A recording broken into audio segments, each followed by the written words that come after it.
महाकाय,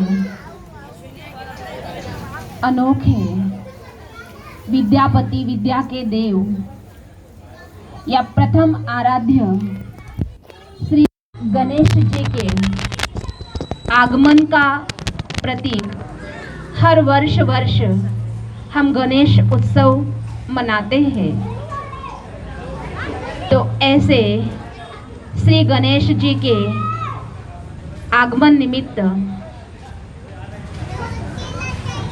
आप इस संत सेना गणेश मंडल सभी गणमान्य माननीय भाई बहनों को इस गणेश उत्सव की हम दिल से हार्दिक शुभकामनाएं करते हैं।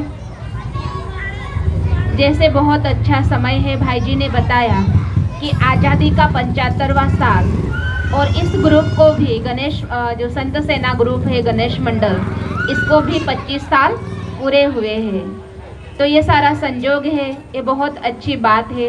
इस निमित्त से फिर से आपको मैं बहुत बहुत बधाई देती हूँ।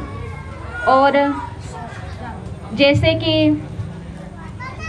हमारे हिंदू संस्कृति के अनुसार वर्ष भर में जो भी त्यौहार आते हैं वह त्यौहार इतने दीर्घ काल नहीं चलते हैं, लेकिन यह जो गणेश उत्सव का जो त्यौहार है वह सबसे अधिक दिन तक चलने वाला त्यौहार है। लगभग 5 से 11 दिन तक यह त्यौहार चलता रहता है। और इसमें क्या होता है कि पूजा अर्चना करना या तो फिर प्रार्थना करना, गीत गाना, नाचना, मनाना बड़े धूमधाम से हम देखते हैं कि इस पर्व को घरेलू रूप से भी मनाया जाता है या तो फिर संगठना के रूप से भी, ग्रुप के रूप से भी इस त्यौहार को मनाया जाता है। ऐसे हर वर्ष ये गणेश उत्सव का त्यौहार हम मनाते आए हैं। पर एक सोचने वाली बात है कि हम हर वर्ष गणेश उत्सव मनाते हैं, श्री गणेश जी की बड़े धूमधाम से पूजा अर्चना करते हैं प्रथम आराध्य के नाम से। इसलिए जो भी कोई शुभ कार्य होता है, शुभ कार्य करने से पहले हम श्री गणेशाय ऐसे कहते हैं। तो यहाँ पे एक यह बताना है कि गणेश जी की जो मूर्ति है उसकी रचना अगर हम ध्यान से देखें तो एक एक अंग हमें आध्यात्मिक ज्ञान सिखाता है। एक एक अंग में अर्थ छिपे हुए हैं। जैसे ये मनमोहक मंगल मूर्ति हम देखते हैं, हाथी का लगाया हुआ है, तो ये किसका प्रतीक है? गणेश जी का सिर जो है वो हाथी का लगाया हुआ है, तो ये किसका प्रतीक है? इससे हम क्या सीख लेंगे? तो इससे यही बताया जाता है कि श्री गणेशा विशाल बुद्धिवान थे, उनकी बुद्धि की क्षमता बहुत बड़ी थी और इसलिए उनका मस्तिष्क जो है, कपाल जो है वो भी बड़ा दिखाते हैं। इसीलिए उसको विद्या के देव गणेश के रूप में उनकी पूजा होती है, यानी बुद्धिमत्ता की क्षमता अधिक बताते हैं। उसी के साथ साथ श्री गणेश जी के कान हम देखते हैं। हमारे आंखों के सामने मंगल मूर्ति श्री गणेश जी है। गणेश जी के कान बहुत बड़े बड़े होते हैं, अर्थात सुपड़े की तरह होते हैं। तो इससे हमें क्या सीख मिलती है कि जैसे किसी भी व्यक्ति की अगर मन की बात सुननी है तो वो बोलता है और उसका क्या सुने तो इससे उसके भाव समझता है। और उसके बाद में हर एक व्यक्ति के मन के भाव तो अलग अलग होते हैं, चाहे अच्छा भी हो सकता है, स्वार्थ का भी हो सकता है, किसी को दुख देने का भी हो सकता है, बुरा भी हो सकता है। इसलिए इसमें ऐसे बताया है कि सुनना हमें सबका है, लेकिन सुन करके अपने पास क्या रखना है। जैसे सुपड़ा बताया है, इसका अर्थ ये होता है कि जो सूप होता है वो क्या करता है, अनाज को अच्छा अनाज अपने अंदर रहने देता है और जो काम का नहीं उसको फेंक देता है। इसी तरह से बड़ा कान अर्थात क्या कि जो हमारे आवश्यक बातें हैं, आवश्यक चीजें हैं या आवश्यक है हमें जीवन उपयोगी, उन बातों को पहले सुनो और सुन करके अपने अंदर उन्हें धारण करो। यानी ये कुशल श्रवण की एक विधि बताई है। उसके साथ साथ हम देखते हैं कि गणेश जी के आंखें बहुत छोटी होती है। देख रहे हैं ना आप? मंगल मूर्ति जी की आंखें बहुत सूक्ष्म और छोटी होती है। तो ये छोटी आंख क्या सिखाती है? छोटी आंख यही सिखाती है कि उसमें एकाग्रता दिखाते हैं, सूक्ष्मता दिखाते हैं और त्रिकालदर्शीपना दिखाते हैं। ऐसा बताते हैं कि गणेश जी है ना, वो जंगल में, यानी जंगल में जब घूमता है तो उनके सामने कोई छोटा भी जानवर होगा, उसको वो दूर से देखेगा तो वो जानवर उसको बहुत बड़ा दिखाई देता है। क्यों बड़ा दिखाई देता है? क्योंकि छोटे को भी अपने चलने से कुचल ना दे, इसलिए उसको उसका आकार बहुत बड़ा दिखाई देता है। बड़ा दिखाई देता है तो वो क्या है, जानबूझ के साइड में हो जाता है। नहीं तो ऐसे कितने सारे छोटे मोटे जानवरों की वो ऐसे ही उनको कुचल कर उनकी हत्या भी हो सकती है। लेकिन ऐसे दिखाते हैं सूक्ष्मता और ऐसे दिखाते हैं कि जो है यानी कि त्रिकालदर्शी दिखाते हैं। तो त्रिकालदर्शी का अर्थ ऐसे होता है कि हमें भी जीवन में इस बात से क्या सीखना है। जब भी जीवन में, हमारे जीवन में कोई भी महत्वपूर्ण अगर हमें फैसला लेना होता है तो जो बात हमारे सामने आई है उस बात को हमें कभी भी छोटी नहीं समझना चाहिए। और उस बात का जब हम निर्णय ले तो उसे हमेशा त्रिकालदर्शी बनकर के ही हमें निर्णय लेना चाहिए, जिसका आगे चलकर उसका जो फल है हमें वह सुखदायी मिले। और उसी प्रकार से जैसे एक दंत दिखाते हैं या उसी प्रकार से गणेश जी को ऐसे दिखाते हैं कि उनका सूंड दिखाते हैं जो टेढ़ा भी है और लचीला है, अर्थात फ्लेक्सिबल दिखाते हैं। तो लचीला अर्थात मुलायम दिखाते हैं। तो इसका अर्थ क्या होता है कि हमारे भी मनुष्य जीवन में, चाहे जीवन जीते जीते कोई भी कैसी भी परिस्थिति जीवन में आवे या कोई भी कैसा भी स्वभाव संस्कार वाला व्यक्ति हमारे जीवन में आए, लेकिन उसे भी हम एडजस्ट करके चले। जब एडजस्ट करने की ये जो कला है, इसको ही बोलते हैं कि जो मोल्ड होता है वही रियल गोल्ड होता है। यानी जो मुड़ता है, झुकता है, वही सच्चा सोना है। तो ये प्रतीक है सुंड का कि वो फ्लेक्सिबल भी होती है और मुड़ी हुई भी होती है। तो उससे क्या करता है, वो किसी बड़े पेड़ को भी उखाड़ लेता है तो छोटे बच्चे को भी अपने गोदी में बिठा लेता है। यानी जैसी परिस्थिति जीवन में आती है उस परिस्थिति को वो वैसा मोड़ देता है। तो उसी के साथ साथ में हम देखते हैं गणेश जी के 4 हाथ दिखाते हैं। तो चारों हाथों में कुछ अलग अलग चीजें दिखाई जाती हैं। जैसे कि कभी कभी कहा किसी हाथ में कमल का फूल भी दिखाते हैं। तो ये कमल का फूल हमें क्या सिखाता है कि हम संसार में रहने वाले लोग सांसारिक जीवन में भले रहे, लेकिन संसार में रहते रहते जो भी संसारी में कोई व्यर्थ बातें हैं, उसका व्यर्थ का जो कचरा है वो हमको टच ना करे। उस व्यर्थ से हम बिल्कुल न्यारा और प्यारा होकर के जैसे कमल के फूल की तरह हम रहे। उसके बाद एक हाथ में गणेश जी की कुल्हाड़ी दिखाते हैं। कहीं कहीं होता है कुल्हाड़ी भी दिखाई जाती है। तो ये कुल्हाड़ी किसका प्रतीक है? ये कुल्हाड़ी उसका प्रतीक है कि जैसे हमारे जीवन में जो भी बंधन है, चाहे मोह माया के बंधन हो या जिस हर एक के जीवन में अलग अलग प्रकार के बंधन होते हैं, हमें जीवन में जिस भी बात से बंधन या दुख अनुभव होता है उस बात को काटना, उस बंधन को क्या करना है, इस दिव्य कुल्हाड़ी से काटना, इसका अर्थ होता है। फिर उसके बाद में दिखाते हैं कि एक हाथ में गणेश जी का मोदक होता है या लड्डू भी होता है। ये मोदक और लड्डू गणेश जी को बहुत प्रिय भोजन है और इसलिए प्रिय है क्योंकि इसको बनाने में भी थोड़ी मेहनत लगती है। और दूसरा इसका ऐसा रहस्य बताया जाता है कि जो बूंदी का लड्डू होता है वह गणेश जी को बहुत पसंद होता है। तो बूंदी का लड्डू क्यों? क्योंकि बूंदी का जो एक एक कण होता है ना, उस एक एक कण को जोड़ करके लड्डू बनता है। तो ये संगठन का प्रतीक होता है। जैसे यहाँ पे संत सेना ग्रुप अर्थात संगठना, एक संगठन।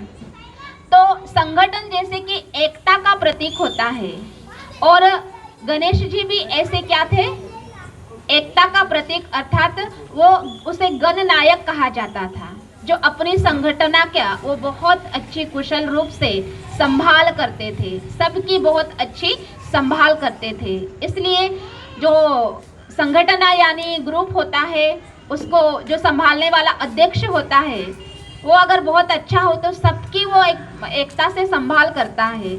इसी प्रकार से गणेश जी को भी गणनायक कहा गया या गणपति कहा गया, सबका गणपति, गणों का गणपति। और उसके बाद में गणेश जी का वरदानी हाथ जो है हम देखते हैं, तो वरदानी हाथ मतलब क्या, वो हमेशा देता रहता है, देता रहता है, देता रहता है, देता रहता है। क्या देता है गणेश जी, कि जो भी उनके सामने जिस भी मनोकामना को लेकर के आवे, उनकी सभी की मनोकामना वो पूर्ण करने का काम करता है। यह नहीं देखता कि ये मेरे सामने कौन है। इंसान क्या करते हैं, भेदभाव करते हैं ना, ये ऐसा है वो वैसा है, इसको इतना देना चाहिए उसको उतना देना चाहिए। ऐसे भगवान कभी भी नहीं करते। भगवान के लिए उसकी भावना बहुत महत्व की है।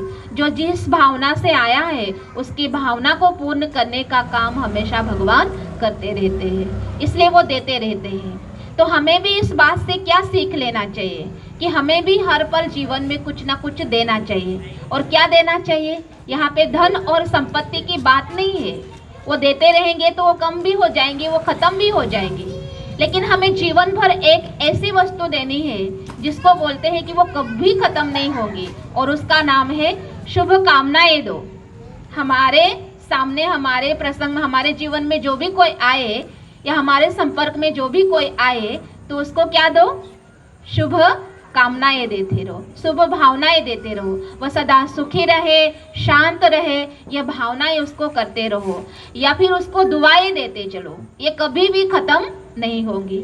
अगर यह हम भी देते जाएंगे तो उनसे भी हमको यही कामनाएं मिलती जाएंगी, और हमारी भी कामना भगवान पूर्ण करते जाएंगे, और हमें भी जीवन में सदैव सुख शांति जो है वो मिलती रहेंगी।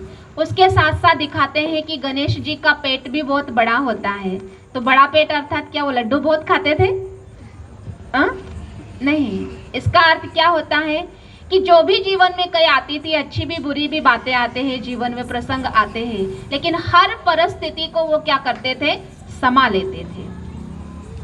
हर बात को वो अपने अंदर समा लेते थे।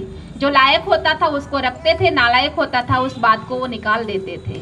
यानी समाने की शक्ति, अर्थात बड़ा पेट दिखाते, लंबोदर कहते हैं। उसी के साथ साथ में गणेश जी का वाहन मूषक दिखाते हैं, अर्थात चूहा जी दिखा दे, जिसने अभी बहुत अच्छा बात बोला कि कौन सा मामा, उंदीर मामा, उसको भी कितना रिस्पेक्ट दिया ना। तो उंदीर मामा जो है ना, वो हमारे गणेश जी का वाहन है। पर इसमें सोचने वाली बात है कि गणनायक गजानना, वो मथुरा के राजा, इतने बड़े राजा, और उनका वाहन इतना छोटा सा उंदीर मामा। तो ये बात थोड़ी सी जचती नहीं है ना, कि उन्होंने उंदीर को अपना वाहन बनाया और उस पर बैठते होंगे तो उसका क्या होता होगा। गणपति बप्पा तो कितने बड़े, उंदीर तो कितना छोटा, लेकिन फिर भी उसको अपना वाहन बनाया है। तो इसका अर्थ क्या होता है कि जो हमारे जीवन में नकारात्मक बातें आती हैं, उन सारी नकारात्मक बातों के ऊपर उन्होंने विजय प्राप्त किए थे। इसका प्रतीक है कि उसको अपने वश में रखा था। जीवन में जो भी नकारात्मक बातें आती है, उन सारी नकारात्मक बातों के ऊपर उन्होंने विजय प्राप्त किया था।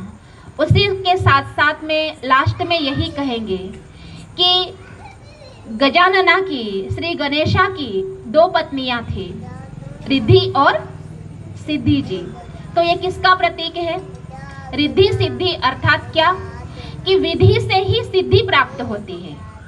हर कार्य के लिए विधि होती है। जैसे आप विधिवत यहाँ पे आरती के लिए बैठे हो, तो जैसे ब्राह्मण दादा ने हर एक बात के लिए आपको विधि से आपसे पूजा करवा ली, तो इसकी सिद्धि आपको अवश्य प्राप्त होने ही वाली है। जहाँ विधि है वहाँ पे ऑटोमेटिकली सिद्धि प्राप्त होती ही है। तो ये इसका प्रतीक है कि रिद्धि सिद्धि का अर्थ होता है विधि से सिद्धि प्राप्त करना। तो जो भी कोई काम हम जीवन में करते हैं उसकी हमेशा विधि बराबर हो तो सिद्धि आपको अवश्य प्राप्त होती रहेंगी। और इस प्रकार से जैसे कि ये जो गणपति बप्पा है वो किसके पुत्र थे? शिव के पुत्र हैं। तो शिव के पुत्र तो हम सभी भी हैं, और इसलिए शिव परमात्मा जिसका यहाँ पे बहुत सुंदर अमरनाथ बाबा के रूप में यहाँ पे प्रतीक बनाया हुआ है, तो यह अमरनाथ बाबा शिव बाबा और उन्हीं के पुत्र श्री गणेश जी, तो ऐसे हम भी सभी शिव के ही पुत्र हैं।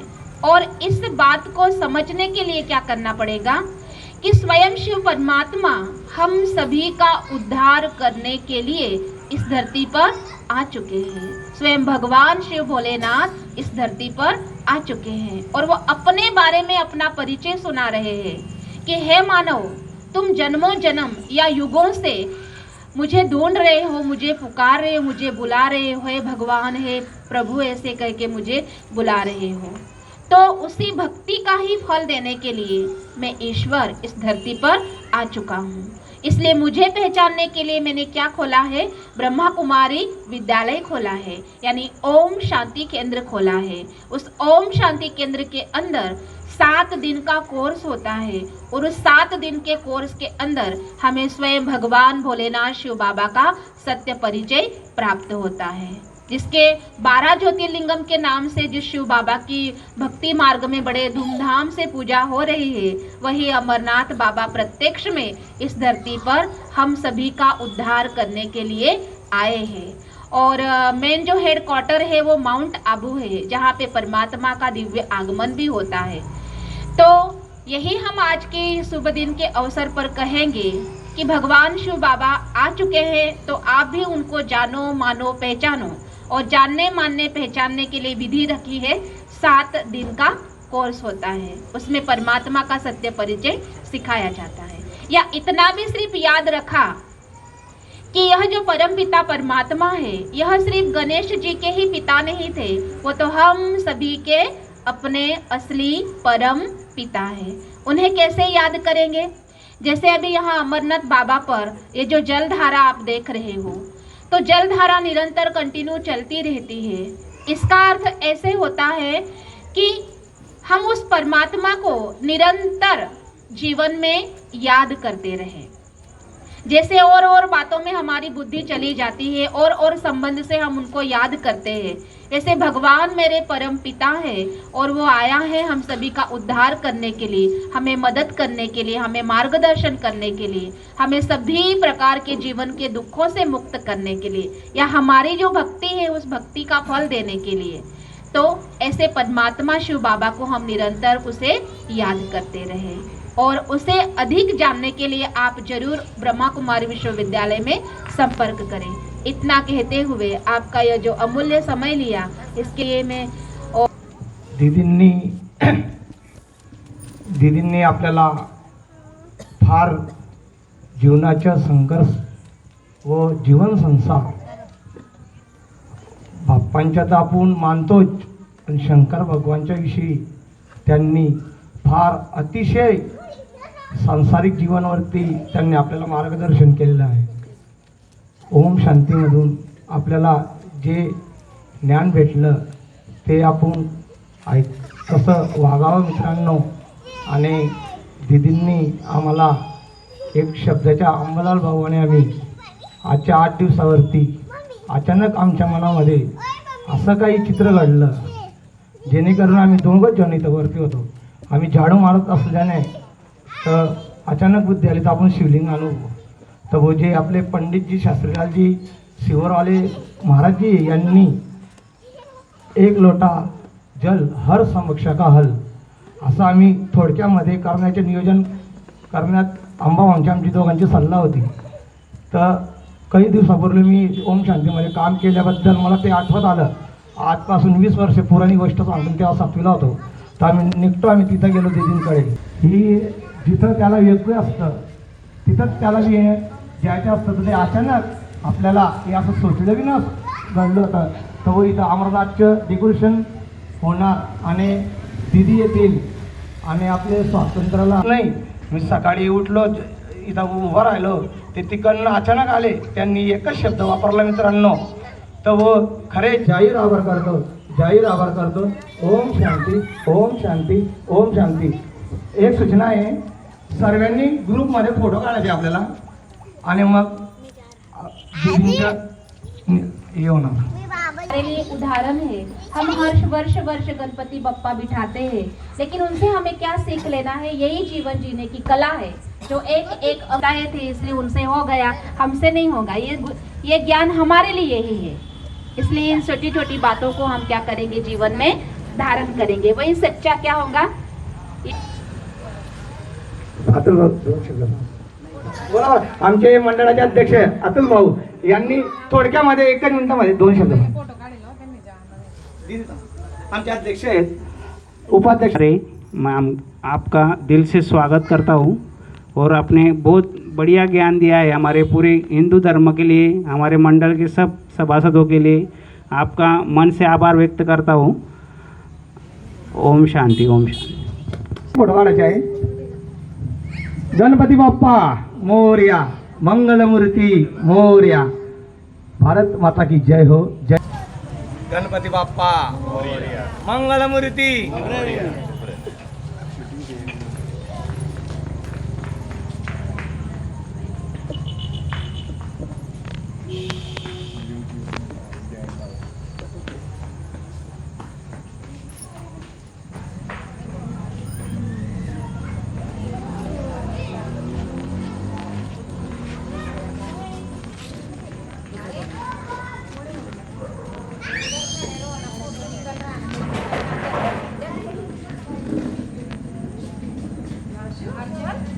वरती घेऊन घ्यायचा ना बोर्ड या ओके पाणी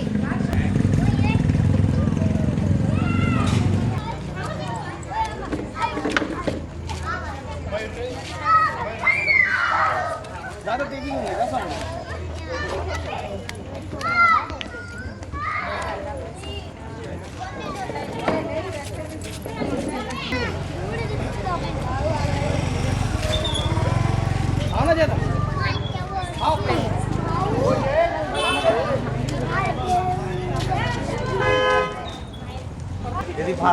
मार्ग